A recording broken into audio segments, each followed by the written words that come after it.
In the quiet and peaceful town of Grand Forks, North Dakota, an inexplicable mystery unfolded on an otherwise ordinary November day in 2003. Dru Sjodin, vibrant and compassionate young woman deeply rooted in the community, disappeared without a trace after completing her part-time shift at Victoria's Secret. This marked the commencement of a riveting journey through cryptic phone calls, shocking discoveries, and an unwavering pursuit of truth and justice. Dru, dynamic and ambitious 22-year-old, was not merely defined by her role as a student majoring in visual art at the University of North Dakota and her part-time job at Victoria's Secret. She was a unique fusion of creativity and compassion, expressing herself through various forms of art, from sketching to painting to capturing the world's beauty through her lens. However, what truly set her apart was her profound commitment to helping others, a trait that had earned her the affectionate moniker Doodles in her earlier years.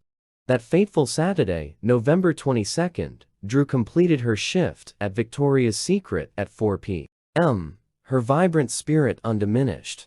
Little did she know that her workplace, a stepping stone toward her dreams, would soon become the haunting backdrop for an unfolding mystery. Dru, with her purse and tote, left the mall at 5 p.m., seemingly concluding an ordinary day. However, destiny had something sinister in mind. Approaching her car, Dru was oblivious to the chilling turn her life was about to take. Due for work that evening, her absence at the scheduled time raised concerns among friends and colleagues. Dru's boyfriend, Chris Lang, became one of the first to realize that something was amiss, although he received a phone call from her shortly after she left the mall at 5 p.m., with an unsettling and Dru uttering the words, "Okay, okay," before the call abruptly disconnected, did not initially grasp the gravity of the situation. As evening turned into night with no sign of Dru, worry transformed into fear. At 7:42 p.m. that same night, Chris received another call from her phone, characterized by static and the sound of someone fumbling with the buttons. The police were alerted, and a search of the parking lot revealed a knife sheath beside Dru's car, hinting at the grim possibility of an abduction. Desperation mounted, and the police reached out to Dru's phone service provider, discovering that her phone had pinged off a cell tower near Crookston, Minnesota. This suggested that she had been taken across state lines. The search for Dru, a collaborative effort between volunteers and law enforcement, became a testament to the unwavering determination of the community. Fields and forests were scoured, every lead followed diligently. Then, 3 days after her disappearance, a chilling discovery sent shock waves through the investigation. A shoe belonging to Dru was found near a bypass road close to Crookston, Minnesota, in proximity to where her phone had last pinged. However, it was during this time that the investigation took a dark and unsettling turn. A tip from a vigilant member of the public led the police to a man named Alfonso Rodriguez, residing in the area and present in Grand Forks on the day Dru went missing. Alfonso's background sent shock waves through law enforcement. He had been released from prison just 6 months earlier and was living with his mother in Grand Forks. Even more disturbing was his classification as a Level 3 sex offender, the highest risk category, with the chilling history of serving 23 years in prison for multiple assaults and an attempted sexual assault. Alfonso confessed to being in Grand Forks on November 22, even claiming to have visited the same mall where Dru worked. However, his story began to unravel under scrutiny, particularly when questioned about watching the movie Once Upon a Time in Mexico in the mall's theater, a claim contradicted by the theater records and local listings. Suspicion continued to mount, but it was the evidence found in Alfonso's possession that sent shock waves through the investigation. A thorough search of his 2002 Mercury Sable uncovered a knife concealed in the trunk, with traces of blood on the car's rear window and seat. DNA testing left no room for doubt it was a match with Dru's DNA. Yet, the most haunting truth remained: the whereabouts of Dru Sjodin. Despite the damning evidence against Alfonso Rodriguez Jr.B. remained a chilling enigma.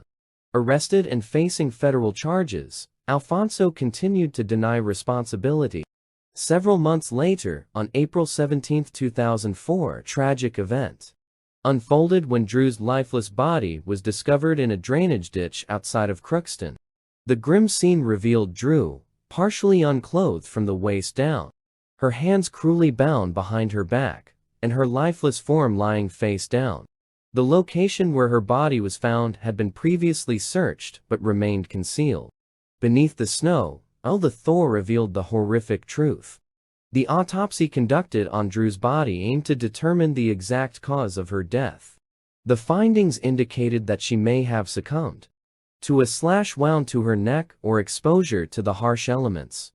The gravity of this crime was underscored by the allegation that Alfonso had taken Dru across state lines before her tragic demise, leading to federal charges and the consideration of seeking the death penalty.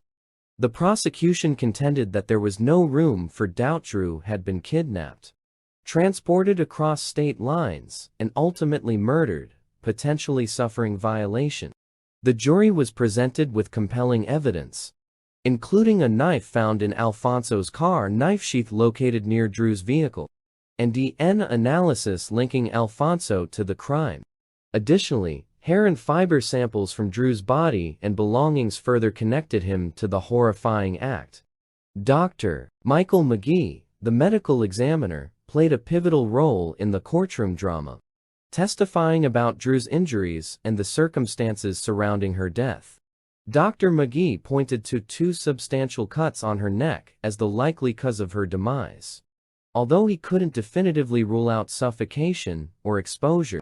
The torn pink sweater and displaced pea coat hinted at a struggle, emphasizing the brutality of the crime. However, the defense's perspective diverged significantly from the prosecution's account. Alfonso had offered to plead guilty to avoid the death penalty, but this offer was declined. Alfonso was ultimately found guilty in federal court of kidnapping, resulting in Dru's death. And the jury, after weighing both sides' arguments, unanimously recommended the death penalty, a historic decision for North Dakota, which had not seen a death sentence in nearly a century. The state, not having the death penalty, considered it only in federal cases. Alfonso's attorneys immediately requested a new trial, but it was denied. They appealed and requested a stay of execution until the appeal was heard. In 2021, the same judge who sentenced Rodriguez to death, Ralph Erickson, overturned his sentence and ordered that a new sentencing phase be conducted due to misleading testimony from a medical examiner and limitations on mental health evidence. The testimony in court of Michael McGee, the Ramsey County medical examiner, was deemed unreliable, misleading, and inaccurate. Rodriguez's attorneys were criticized for limiting the mental health evaluation of Rodriguez, potentially missing the opportunity to use the insanity defense. Prosecutors announced that they would no longer seek the death penalty for Rodriguez. Rodriguez was sentenced to life without parole on May 18, 2023. The town of Grand Forks, once haunted by the mysterious disappearance of Dru Sjodin, finally found closure, but despair being served could not erase the pain and loss endured by Dru's loved ones and the community at large.